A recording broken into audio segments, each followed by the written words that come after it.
hapa hili. Singizio gani? Mechi kwa Mkapa. Mechi sio kwa Mkapa na uchawi wenu unaishia hapo bandarini. Sasa kwa uoga mkivuka kule weupe. Yaani weupe. Simba ili kombe lake. Simba ili kombe hapa ili hapa. Na mechi isharudishwa kwa Mkapa. Ili hapo ndo kombe lake Simba. Akanyanyue mako hapa. Alafu nikwambie mwanaume wa kweli achagui kiwanja. Wewe si bingwa wewe.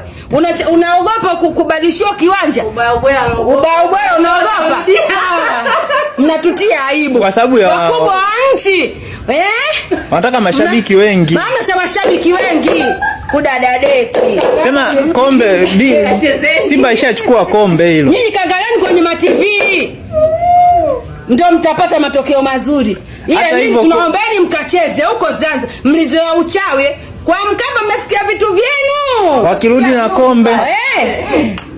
Hiyo kombe, huyo Berkane naye atakuangalia. Kwanza una historia ya kushinda ugenini. Nani picha linaanza?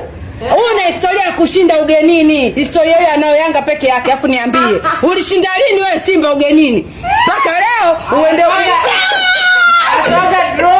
si ndio nani wanashinda? Jumamosi. Wanakalia kusemaje? Kwa Mkapa atoki mtu. Sasa kule Zanzibar ya vibuyu vyao. Bali ndio hiyo sasa. Safari mambo Zanzibar. Watachagua mashabiki waende kwa meli au waende kwa ndege. Na uchawi wao utaishia pale bandarini. Wataenda na ungo. Uwanja wa kenda na ungo utaishia pale kwenye maji wakadumbukia. Kombe wanachukua. Wachukue kombe mchezo babu. Kombe wanachukua. Kashinda kuchukua Yanga na kacheza na timu zote ngumu. Sembuse umecheza na ligi ya NBC. Kacheza ligi ya mshindi wa 3. Eti sisi tumecheza. Sasa huyu anayecheza nani? Na bado anaogopa. Yeye ana mshindi wa kwanza. Hatujachukua kombe. Wewe unacheza mshindi wa 3. Bekane ni bingwa wa Morocco.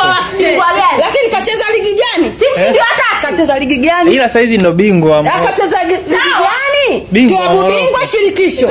Kacheza klabu bingwa shirikisho. Acha kusema shirikisho, ligi ya mshindi wa 3. Ndio atakuwa kanielewa. Kwa leo inawauma sana Simba kuchukua kombe. Sasa ushachukua. Ushachukua. Si naona chukua. Tarehe 25. Chukueni kwa hisia. Hao wanachukua